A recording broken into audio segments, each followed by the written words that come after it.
बार पूछ रहा हूं और कह रहा हूं कि क्या आप इंडिया अलायंस का पार्ट हैं या बीजेपी का, तो ये गीता पाठ कर रहे हैं। आप ही बता दो इनका स्टेटस क्या है। रोहित भाई और विजेश जी, हमें आज भी यकीन है जो आदरणीय जयंत चौधरी साहब ने कहा था कि कोई चवनी थोड़ी ही है, वो चवनी है। वो चौधरी चरण सिंह की परंपरा को कायम रखने के लिए प्रयास कर रहे हैं।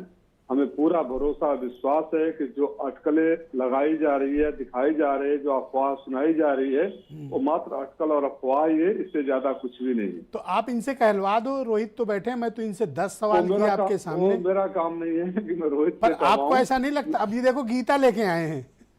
नहीं, गीता कोई बुरी बात है। और व्हाट्सएप मैसेज किसी ने भेजा है, गीता इनकी कोई पार्टी बुरी बात वाले, है? उसको यहाँ गीता पढ़ रहे नहीं, ब्रजेश जी, हैं। बीच में के बाद क्या हो गया आपको रोहित? इतनी व्यग्रता क्यों? पहला राउंड है। राजीव राजी गो अहेड।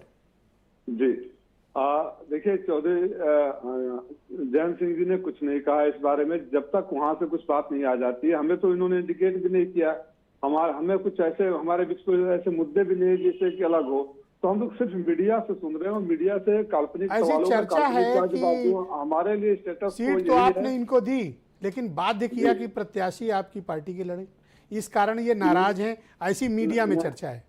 नहीं, ये बात कभी आरएनडी ने कहा है कि हमने सीट देकर उनको बातें कहा है, कभी उनके नेता ने कहा है, कभी हमने कहा है। तो कोई भी बात जो अटकलों पर लगती है, कम से कम मेरे जैसा व्यक्ति राजीव राय तो उस पर जवाब नहीं देगा। अगर कोई तथ्यात्मक बात तथ्यों के साथ आती है तो निसंदेह आपसे हर बात का पूरी शालीनता विनम्रता के अगर ये आपसे छोड़कर जाते हैं तो आपके पास उतारने भर को प्रत्याशी तो मिल जाएंगे। देखिए, अगर मगर की क्या बात है, समाजवादी पार्टी को प्रत्याशियों की कमी नहीं, लेकिन हम अगर वो काल्पनिक में जाए, हम ये मान के चलते हैं कि हमारे साथ थे, साथ हैं और साथ रहेंगे। रोहित कुछ कहना चाह रहे थे? नहीं, मैं ब्रजेश जी, मैं मतलब यही मेरा भी जवाब है कि अगर मगर क्या होता है, गला कैसा फंस रहा है। अगर और मगर क्या होता है? अगर मगर पे अब राजनीति होगी, डॉक्टर मनीष के आधार पे राजनीति चलेगी। डॉक्टर मनीष सिंधवी को आमंत्रित किया जाए परिचर्चा में, ये तो जा रहे हैं हिंदवी साहब।